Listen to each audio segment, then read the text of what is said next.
Oh my god, finally a fucking sunny day. Oh my god, I have been waiting for a sunny day so I could come out and film. Oh my god. Fuck, dude, finally a sunny day. Oh my god. Oh, it feels so good out here. It's like 80, it's supposed to be like 83, 80-ish degrees.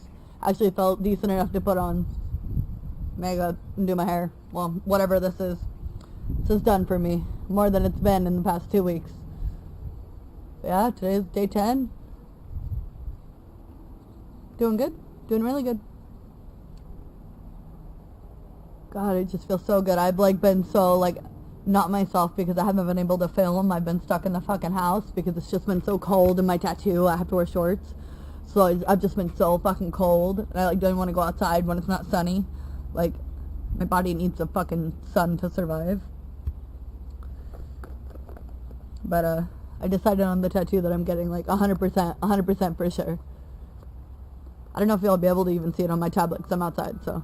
But it is an Egyptian tattoo. It's two Egyptian gods. The two Egyptian gods standing with the podium in the middle. That's the one that I'm for sure getting. Like, for sure. I'm so stoked. Oh my god. It's gonna look so good. My tattoo is healing pretty good. Pretty fucking good, I will say. Oh, motherfucker. It is a bit windy.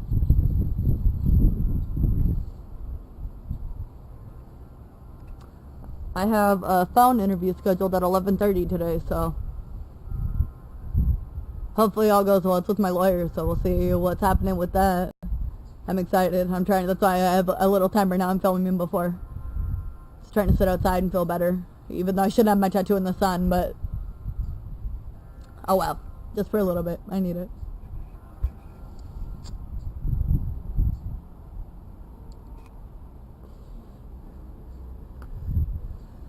Pandora has been playing the jams this morning. Oh my god.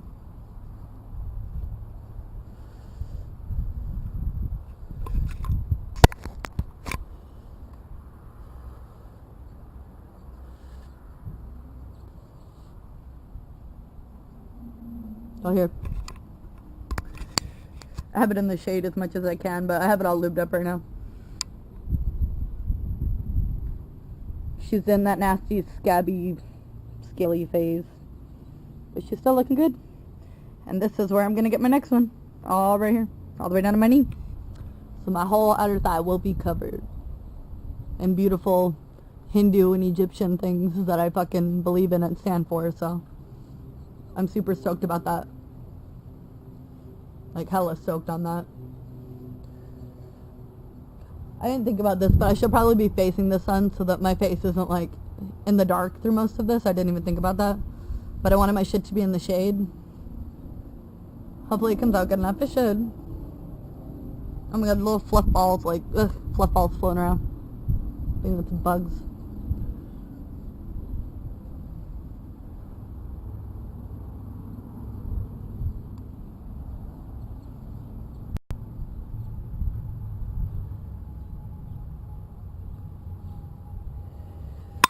Alright, hold up.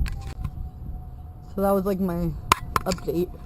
Some folks don't know how I am doing. But I did want to do like a fucking story time today. Because today, I'm just out of nowhere really, me and my stepdad were smoking and we were talking about like my first job and how was it my first job. What is it, Nugget? What is it? You seeing a light? My dog's tripping out. But I wanted to talk about like the irony of how I ended up like in the grooming business and the irony of how I ended up like with the grooming job that I have or had, or just my profession that I have 10 years of at 23, like how I have a profession of 10 years at 23. Like, it's ridiculous, but it's a very silly guy. They always want to smell my tattoo and they can't. They're sad about it. They're like, but why? Why can't we smell it? Why not? Dog's natural instinct is to lick a wound, so that's what they want to do.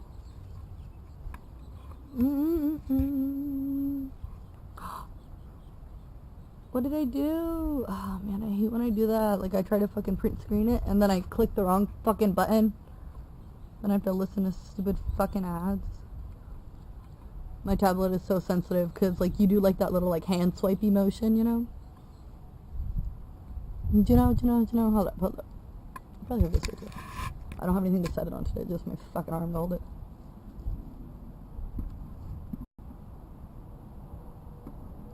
Sorry guys, hold it. Thank you, Pandora. Jeez.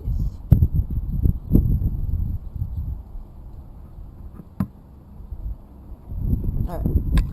Yes, just like the irony of how I like got into my first job and how I even got into the grooming business, because to be a pet groomer, for one, is not a very common career, common job at all for anybody, and especially for someone to have 10 years in it and to be as young as I am. I just got really lucky because I got out of high school early. I graduated early. I graduated at 14. My sophomore year, the start of my sophomore year, I was like, I'm done with high school. I don't want to do this, because my social anxiety was so bad. So I was like, fuck this, I'm out. And I left high school, and as soon as I left high school, I was like, well, fuck it, I'm out. Like, I want a car. I have to have a car, so I had to have money, so I had to work. So it was just so ironic how the whole situation happened. Like, right as I was needing a job, my mom just, because my mom is a realtor as well, and so my mom just so happened to be selling a house to our old groomer that used to, like, groom our dogs back in the day. And it's funny because back in the day, I was, like, maybe 3 or 4, and they would come and groom our dogs, and they were in a mobile van, and they would come and park in front of our house, and, like, they hated kids. And, like, as a groomer, and especially a mobile groomer, you never let, like, kids or a customer in your van, you know, while you're grooming, especially because it distracts the dogs. You never want really the owners to be around the dogs, and for some reason they were like courteous enough to let me sit. I would sit on the step of their mobile van and watch them groom both of my dogs at like 3, 4, and 5 years old. They would let me. And so, like, in a weird way, they kind of like grew up around me. And so later on in life, because they kept grooming our dogs, my mom stayed in contact with them, and she, like, when they needed a house, they ended up contacting my mom. And right at the same time, they had just bought their second location of a grooming salon. It was called CC&Ida's Classic Clips. It's not a business anymore. They're closed down. And so they had just opened up their second location, and they actually really needed people because it's hard to find a good groomer, or a groomer even at that. Like, it's really hard to fucking find. And so my mom's like, oh, well, they needed someone to paint windows on their new shop, saying, like, new shop opening soon. And my mom's like, oh, my, 14-year-old daughter's looking for work right now. Do you want to let her, like, paint on your windows? She's a little artistic. I mean, it was horrible, but they paid us to do it, and I did it. And so I talked to them, and then when I was there at the store, we were talking about potential, because I love animals. I've always loved animals, and, they watched me grow up, and it came up about, well, if you're looking for a job, we'll try you on mobile. You want to try on mobile grooming? And I was like, hell yeah, fuck yeah, I'll try it. Oh my god, there's like mosquitoes out here. I fucking hate mosquitoes. Go away from me. Good. Oh my god, I smashed him. I'm sorry. I'm sorry to all the vegans out there, but I just killed a fucking mosquito. Fuck him. He deserved it. He had it out for me. He fucking deserved it. So as I ended up, like, painting their windows for them, they were like, oh, you want to try out mobile? So that at the time, they didn't, like, think I could go in the store. They wanted to try me on mobile first to test me out. And Ida is a character, to say the least. Like, she is this tiny little old woman who wants things run exactly her way or the highway, and if it ain't perfect, it ain't good enough. And for me to be 14, never had a job, never had any experience, like, it was brutal. I will never forget my first day feeling so embarrassed. Like, she went so far out of her way to make me feel stupid as fuck. Like, she was just like, I couldn't get the soap off the feet of the dog. She was like yelling at me for using all her water. She made me feel so guilty for, like, making her late to all of her first appointments. And, like, it couldn't have been the worst, like, first horrible day of work ever. And so I stayed with her for almost a week. And then she took me back to the store with Carmelita, who was the store's owner. And they fuck this goddamn bugs, dude. They're like trying to eat me. And so I'm gonna have to move, man. I just wanted a different view. I just didn't want to be attacked. God. So she took me back to the store after a week to Carmelita, who was the one who ran the store, as I did the mobile.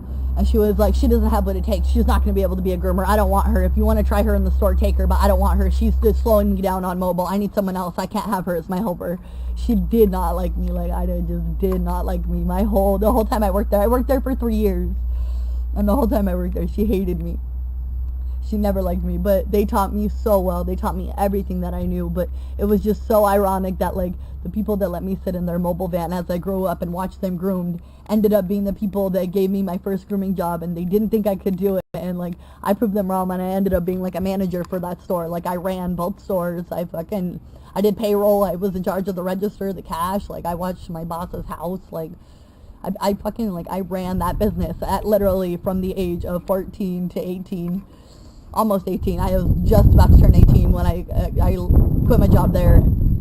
I wasn't making enough, and they weren't treating me right. They wouldn't give me a raise. Like, I did so much work for them, dude. But really, they taught me a whole grooming. Like, no Petco, PetSmart would have ever been able to train me how they trained me. So I'm so thankful that I, like, fell into that job. And so after I had 3 years in it, I quit that job. 3 days later, I had my next job at PetSmart, and they were willing to train me how to be a groomer.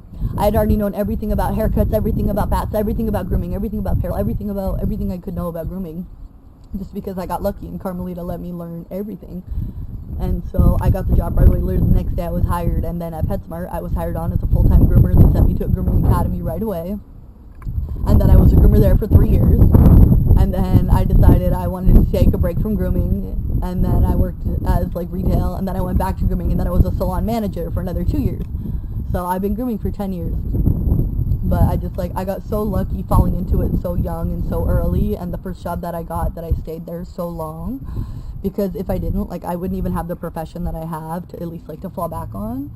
But my big thing right now is that... Hold on.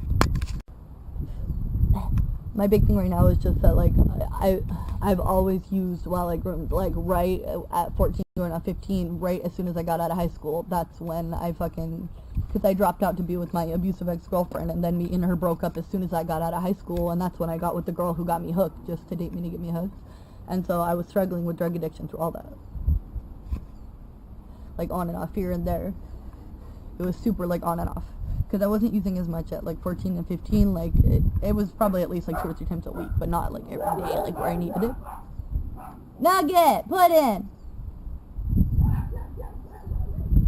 I can hear them through my music. That's how you know they're barking loud. Put in! No!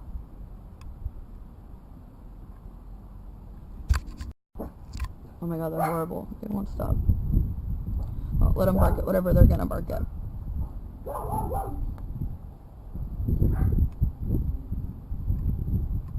Alright.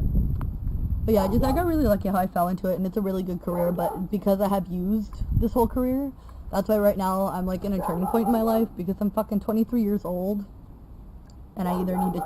Oh my god, I'm gonna kill her. Swear to fucking god. Fuck all these bugs. Fuck this. Oh my god. It better be something good, I swear to god.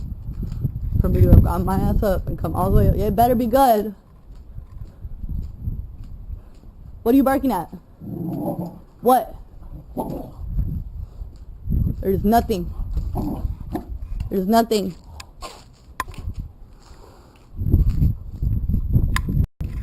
No fucking reason for me to even have walked over here.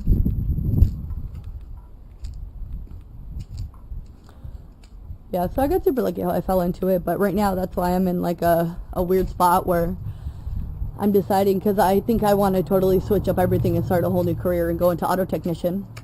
Because my dream and my love is cars. I love animals, but because I've used so long and groomed so long using, I can't groom without using. Like, it always leads me back to using, and I need to do what's best for my sobriety, and, like, my grooming isn't going to go anywhere. I'm always going to know how to groom really good.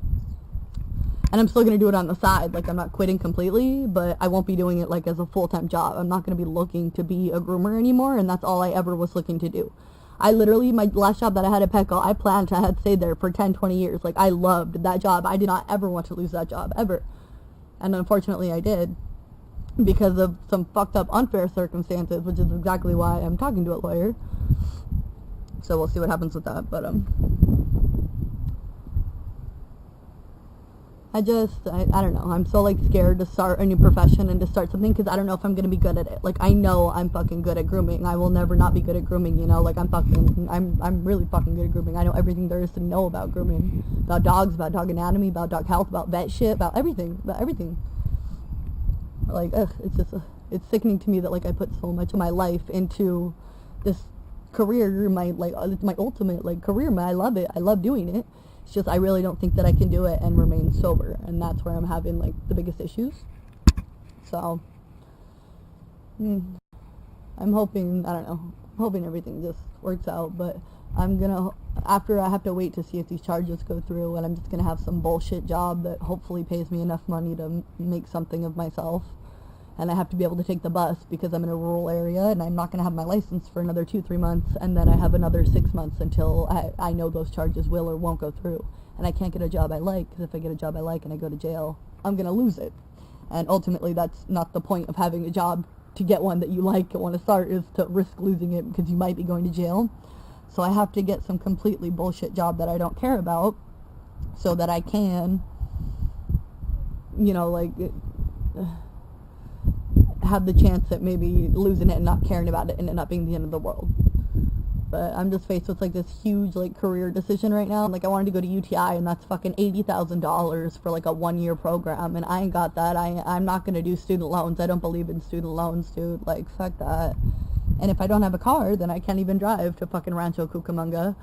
I could take the bus right now out to Ventura College and go do like a community college course for auto technician, but I'm gonna have to do that as I'm working.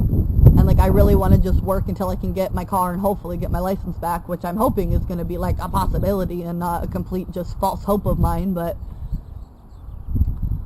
when I get that back, then I can get my fucking shit straight, and then I can start actually working at like a Jiffy Lube or a Meineke and getting my foot in the door, and from there starting my auto technician schooling, and then actually move into working at BMW Tech like I want to. Like I want to work at the service station at BMW, service station at fucking Audi, service station.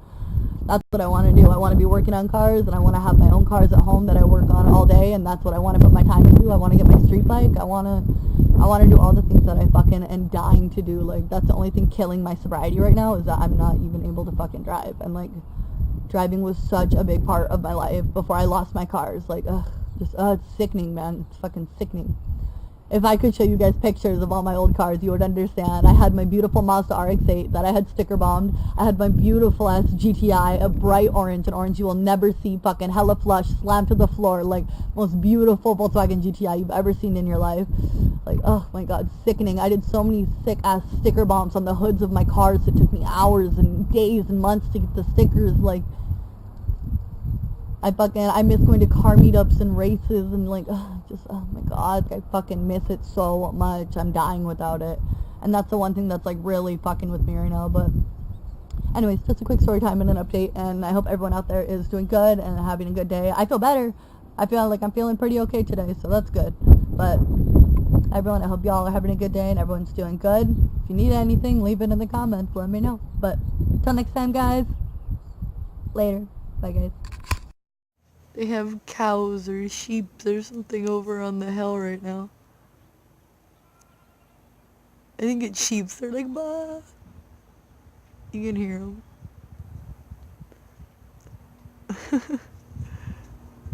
And it's right there on the little hill. I don't know. They don't usually have them right there. They're just grazing.